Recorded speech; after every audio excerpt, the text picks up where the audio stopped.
Você já parou para pensar que a sua empresa pode estar pagando impostos a mais? O nosso sistema tributário é bem complexo e é comum as empresas pagarem mais do que o devido. Saiba que é possível recuperar os valores dos últimos 5 anos e reforçar o seu caixa. A Fortus Tax é especialista no assunto e já ajudou muitas empresas nos seus 18 anos de atuação. E o mais importante, você só paga pelo serviço depois que o dinheiro estiver na sua conta. Fortus Tax. Pagar o justo é o nosso forte.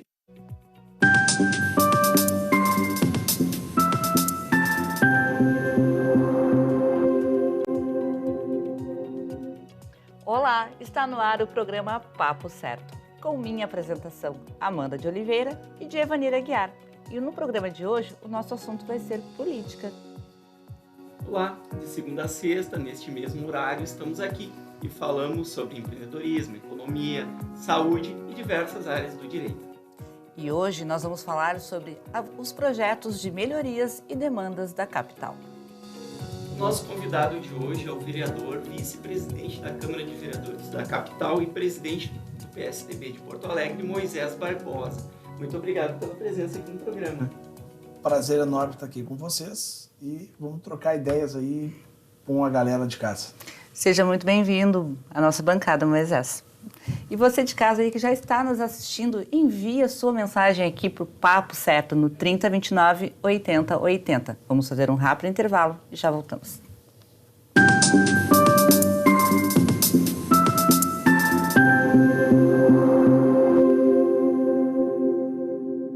Tá difícil encontrar o profissional certo para a sua empresa? Precisa de alguém detalhista para aquela vaga no financeiro? Quem sabe um criativo para o marketing? Ou ainda, alguém focado em resultados? A Fortus RH utiliza técnicas de seleção e processos estruturados, realizando entrevistas, aplicando provas e testes específicos. Tudo isso para buscar a pessoa certa para a vaga certa. Fortus RH. Conectar pessoas é o nosso forte.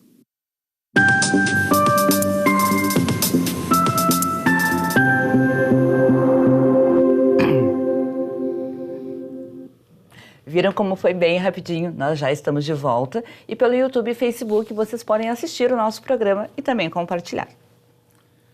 Vereador, brevemente nos conte como o senhor ingressou na política e por que a escolheu. Eu ingressei na política através de uma rede de ação social chamada Malucos do Bem, que foi fundada por alguns amigos que faziam no início palestras sobre drogas, gravidez precoce, e, enfim, a gente começou a se voluntariar. E nesse trabalho fomos conhecendo pessoas públicas que foram nos desafiando. E aí levei isso para o governo do estado, fui o primeiro presidente do Conselho Estadual de Política Pública de Juventude, no gabinete comandado pelo ex-vice-governador Antônio Hohlfeld. E lá fui desafiado a concorrer e o pessoal da Malucos do Bem me desafiou, o pessoal do Conselho também, e jogamos luz à questão da política pública de juventude. Esse foi o início.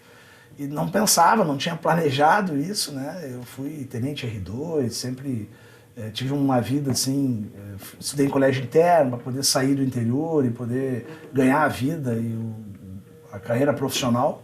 Então o resultado da história, acabei entrando na política dessa forma e continuo na Câmara representando aí o terceiro setor e vários projetos em várias áreas. Mas eu tenho a pergunta para ti, que é aquela que não quer calar e provavelmente todo mundo quer saber. O porquê Malucos do Bem? É que isso é muito legal, tá? Eu não usei isso no início, né, politicamente, nem publicamente. Foi um amigo que, no decorrer do processo, quando eu pensei em desistir, porque a gente concorreu várias vezes, e em 2012 eu pensei em desistir. E ele disse, cara, vamos fazer um trabalho, ver que nome usar. A Malucos do Bem, como eu disse, nasceu de voluntariado, então a gente se espelhou num projeto que já existia, que era do Cal Lopes, né, que era o Cara Limpa, o Mundo Sem Drogas. E a gente, com recursos nossos, a Malucos do Bem nunca teve recurso público, nem de empresa, a gente que subsidiava tudo. A gente entrava no ônibus e ia, por exemplo, a Itaqui, São Borja, com nossos recursos palestrar. E as pessoas achavam que isso era uma maluquice. O quê? Vocês estão dedicando o tempo de vocês, o dinheiro de vocês, para viajar horas e horas. Tá? Isso é coisa de maluco, isso é coisa de maluco. E um dia, um de nós respondeu, isso é coisa de maluco, mas é do bem. É coisa de maluco do bem. E a gente começou a se identificar, os malucos do bem, os malucos do bem. compramos isso quando fechou o Cara Limpa, aí a gente tinha que adotar um nome, e a gente botou lá, Malucos do Bem, pelo bem somos capazes de qualquer maluquice. Excelente. Muito legal, parabéns. Parabéns. E qual é o seu papel como vice-presidente da Câmara de Vereadores de Porto Alegre? A tarefa lá, eu quero inclusive mandar um abraço para o nosso presidente do Legislativo, o vereador Hamilton Sosmaier, que vem fazendo um trabalho muito importante, é substituir o vereador Hamilton quando ele sai da presidência da sessão. Então eu assumo lá a presidência, que é uma experiência muito honrosa, mas também muito difícil às vezes, né? Que é a questão do diálogo, de equalização de todos os campos ideológicos, todas as correntes, mas a gente preside a sessão, a gente também tem toda a questão administrativa da casa, a questão de colocar os projetos que a sociedade tanto quer que a gente avalie, então a gente acelera aí o processo de avaliação desses projetos no Legislativo da capital. E tem sido uma honra, né, estar lá com todos os colegas, com muito diálogo e muito equilíbrio. E, Moisés, quais são os maiores desafios da Câmara para esse segundo semestre? Teremos muitos desafios complicados, vão ser 5 meses, nem dá um semestre, serão 5 meses difíceis. A gente tem 2 CPIs, né, sobre a questão da educação, que é a primeira vez na história que tu tem 2 CPIs para tratar do mesmo tema. 2 CPIs? 2 CPIs, é a primeira vez, é inédito isso. A gente tem que seguir a orientação da Procuradoria da Casa de ter as 2. Então, foram instaladas ontem, praticamente, anunciados quem são a composição. Eu represento a minha bancada nas 2, né? Então, temos 2 CPIs da educação, temos também concessão do DEMAI, privatização ou não da Carris, teremos o plano diretor, que é, para mim, o projeto mais importante para um legislador municipal, que é a vida da cidade, enfim. Está sendo discutido o plano diretor também. Plano diretor, temos a comissão especial do plano diretor, que será instalada no momento que o Poder Executivo, o governo Sebastião Melo, enviar o projeto para a Câmara. Então teremos muito debate, tem também a questão dos fundos municipais, que necessitam, e o Evanir sabe bem do que eu estou falando, há uma necessidade de sanear até do ponto de vista contábil, alguns fundos que não têm recursos, né? Então, serão pautas muito polêmicas e todas elas acontecendo 5 meses e a 1 ano da eleição municipal. O senhor acredita que todas essas pautas e CPIs da educação, questão do DEMAI, agora talvez lá na mesma onda que a gente teve da Corsã, né? A Carris, né, que é uma das empresas mais antigas, né, do município, plano diretor, questão dos fundos, tudo isso em 5 meses, o senhor acredita que é viável? Qual é o esforço da mesa, principalmente, para fazer tudo isso tocar? Né? O esforço da mesa é tentar diminuir a politicagem. Porque o problema de todas as casas legislativas é quando o trabalho fica em segundo plano e as pessoas buscam apenas aquele discurso, olhando a eleição, a busca de holofotes para se destacar, para serem candidatos a majoritário. Todos são temas polêmicos, em que se não houver uma condução objetiva, né, na solução e votação, né, porque no final é isso que a gente fala, que é feito lá, possível que realmente tome um viés muito político até a gente, ano que vem, né?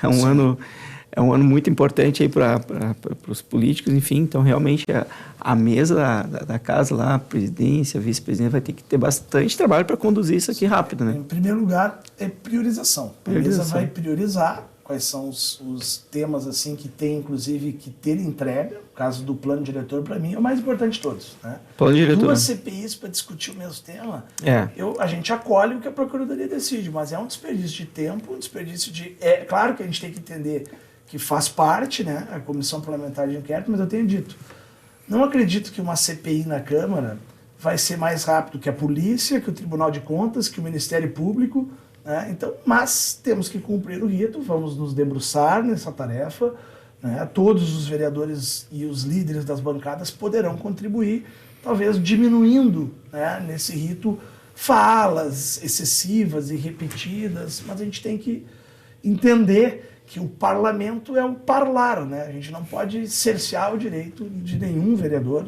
se manifestar, mas eu realmente vejo com dificuldade conseguir cumprir todas essas pautas em 5 meses. Minha pergunta vem contribuir com essa sua fala. Como conciliar os conflitos entre oposição e situação? Aqui a gente tem 5 exemplos claros que realmente tem que ter muita capacidade política de conduzir isso. Eu respondo de uma maneira assim que não é muito comum. Eu acho fácil. Fácil? Eu acho fácil. Por quê? Eu acredito que as pessoas elas criam um monstro, né, às vezes de forma excessiva. No parlamento tem que ter na democracia tem que ter a regra se tu é contra, vota contra. Se tu é a favor, tu vota a favor. Se tu não quer votar, tu não vota. Não tem que tentar obrigar o outro ou forçar o outro a acreditar e defender o teu ponto de vista. O problema é que a política está tão polarizada hoje em dia, né? A gente vê uma polarização doentia que parece que a opinião divergente, né? E é tão rica a diversidade, termos opiniões diferentes e se respeitar. Então, eu acredito que essa tarefa, né, do parlamento, a gente tem que, na verdade, esquecer a polarização, permitir que o outro pense diferente e ver o que a maioria pensa. Porque no legislativo, e as pessoas, o telespectador tem que se dar conta disso, é completamente diferente do executivo. Lá no parlamento estão todas as correntes de pensamento e as vontades da população. No executivo, não. No executivo ganha aquele que fez mais do que 50%, enfim, que ganhou a eleição. Lá, como tem todas as correntes de pensamento, tu tem que respeitar todas elas. Mas vivemos uma democracia e a maioria vence. Coloca em votação, e aí necessários. Que eu fico eu acho muito desperdício de tempo, de dinheiro. Eu tô rindo aqui para não chorar, né? 16, 17 horas, a gente olha no relógio e fica vendo que às vezes a gente não votou absolutamente nenhum projeto que mudou a vida de alguém. Isso até eu me questiono por causa da Malucos do Bem, que a gente é feliz se a gente consegue ser útil para alguém, né? Aí eu me pergunto, a gente está aqui discutindo moções, aí sobe um cara, eu sou bem assim, meio sincericida, tá? Aí sobe o cara para fazer a defesa porque o Lula não sei o quê. Aí sobe o outro para dizer que o Bolsonaro não sei o quê. E aí ficam naquela polarização, naquela discussão, e a gente se questiona, vem cá, a gente votou um projeto para mudar a vida de alguém, né? Então isso que é o desafio, esse é o desafio. Diminuir o tempo da politicagem, dessa discussão que não vai mudar a vida de ninguém. Existe momento para isso, existe tempo de fala para isso. E tentar diminuir e focar no que a sociedade quer, que é que a gente trabalhe e discuta os projetos nas comissões que existem na casa, nas proposições que realmente vão atingir a vida das pessoas. Bom ouvir essas suas palavras. Mudando um pouquinho de assunto então, Moisés, quero falar sobre a questão do transporte hidroviário da Porto Alegre. Como ele pode ser melhor aproveitado? Esse é um tema que é apaixonante para mim. Eu sou o autor da Política Municipal Hidroviária do Lago Guaíba. Eu apresentei esse projeto ainda na legislatura passada, demorou um tempo, né? E a gente aprovou e foi sancionado nesse governo. Então lá a gente prevê no plano diretor, surpreendente que o plano diretor da capital não tivesse previsões da questão de conexão do modal hidroviário com a questão da mobilidade humana. A gente conseguiu fazer isso, prevendo estruturas de apoio náutico, né, muito provocados pelo Amir Klink, que esteve no Rio Grande do Sul e chamou a todos nós, né, mexeu com os nossos brilhos, dizendo que era a palhaçada do gasômetro, de ter lá embarcações e aquela riqueza e não ter a conexão da terra com a questão do Guaíba. A gente estudou na Malucos do Bem com várias pessoas do desenvolvimento sustentável e também da questão da mobilidade. Depois da aprovação, a gente conseguiu fazer essa conexão e é um sonho. E aí eu faço aqui uma provocação. Canoas, Barra do Ribeiro, Guaíba, Rio Grande, resgatar o que existia há muito tempo atrás, que era a pessoa ter a condição de, com um transporte 3 vezes menos poluente, tirar da malha viária e diminuindo inclusive a questão de incidência de acidentes de trânsito, de poluição. é algo muito inteligente. E ainda tem um viés turístico. Turístico. Então, assim, a gente está na Câmara de Vereadores com 2 frentes parlamentares, uma de desenvolvimento hidroviário e também a frente parlamentar do próprio Lago Guaíba, e com esse grande desafio. Agora, Canoas pode estar aí na ligação hidroviária, é muito importante a gente dizer, a maior parte das pessoas não sabe. A divisa entre Porto Alegre, hoje terrestre, né, tem uma ponte ali, passam embarcações de transporte, pelo rio Gravataí? Isso. Além então, do Rio dos Sinos até a Praia do Paquetá. Só que o poder público tem que entrar na jogada. Tem que ter uma PPP, tem que ter... E nós temos que fazer algo, repito, sou conhecido pelo meu sincericídio, dragagem do Lago Guaíba. Não dá para ficar vendo cabelo em ovo e dizendo que, não, mas isso... Olha só, existe técnica hoje no mundo para que aquele resíduo que é retirado, que alguns dizem que tem metais pesados, seja retirado. Porque não adianta a gente prever estrutura de apoio náutico, uma marina maravilhosa e não ter calado para as embarcações. Então, assim, quando falam, e eu acompanhei isso desde 2003, né, a proibição da dragagem do Lago Guaíba.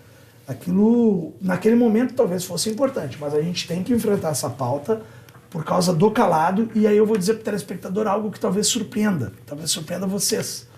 Por causa da proibição, até hoje o dinheiro público é utilizado para dragar onde passam os grandes navios, e é colocado esse resíduo ao lado. Olha o absurdo e o desperdício do dinheiro público, porque esse resíduo vai de novo com meses de comprometer o mesmo. Ele não é retirado do lago. Ele não é retirado. E hoje tu pode retirar. Inclusive a gente estudou essa matéria, tu pode lavar e descontaminar, utilizar na construção civil. Numa parceria, por que não? Como parte do pagamento pela retirada. Então há também uma economia de dinheiro público. É uma boa discussão. E é importante também dizer para a Tivani e Amanda que existem várias empresas que sofrem isso. Por exemplo, o sal, aqui tem uma grande indústria de sal, adubos, uma grande indústria, eles não estão conseguindo transportar a sua produção e escoar lá para o Porto de Rio Grande. Tem que ser rodoviário. Com a sua totalidade. Por causa do calado, eles são, às vezes, obrigados a transportar 40%. Imagina que absurdo. Seguindo esse mesmo viés, vereador, em relação ao transporte hidroviário, ter um aplicativo móvel, como ele poderia contribuir para quem utiliza o serviço e de que forma funcionaria? A gente teve a oportunidade de acompanhar aí o licenciamento de alguns aplicativos, a criação de alguns aplicativos, junto ali ao Celebranal e ao Cais Embarcadeiro, né? Então hoje já existe questão charter de fazer a parte turística, de utilização, mas a gente tem o sonho, e aí a gente faz aqui um desafio para o poder público, que com o tempo a gente possa ter, por que não, esses aplicativos de transporte, eu não vou falar nome de empresas, mas as empresas por aplicativo para fazer. Olha só que bacana seria tu almoçar ali na orla do Guaíba, hoje muito frequentada pela região metropolitana, e tu ter que ir para Restinga, tu ter que vir para Canoas, tu ter que ir para Barra do Ribeiro, tu simplesmente fazer ali por aplicativo náutico, utilizar ali os atracadouros que já estão na previsão, as estruturas de apoio náutico públicas, e também o que a Catsul tem disponível para fazer. Barra do Ribeiro, esse mês passado, tive a oportunidade de ver que Barra do Ribeiro, os empresários já estão lá mobilizados, construíram ali para receber esse mesmo catamarã que faz Guaíba, ir até a Barra do Ribeiro. Excelente. É algo muito rico, muito importante para a questão do desenvolvimento econômico, mas também para que as pessoas possam viver essa riqueza da hidrovia. E sobre essa inauguração da Barra do Ribeiro, eu estive lá e realmente ficou lindíssima. Eles estão de parabéns. Bom, pessoal, vamos fazer então um rápido intervalo e a seguir vamos falar sobre educação com o vereador Moisés Barbosa. Fique com a gente.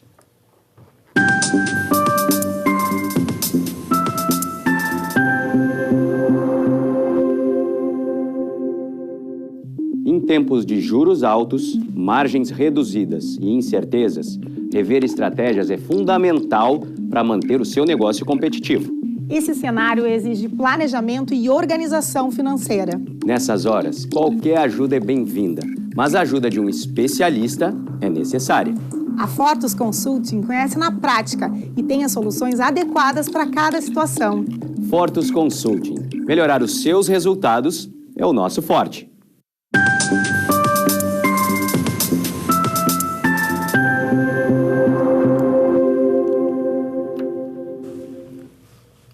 voltamos e eu quero te convidar para nos seguir nas redes sociais e te lembrar que o programa também é transmitido pelos principais canais digitais.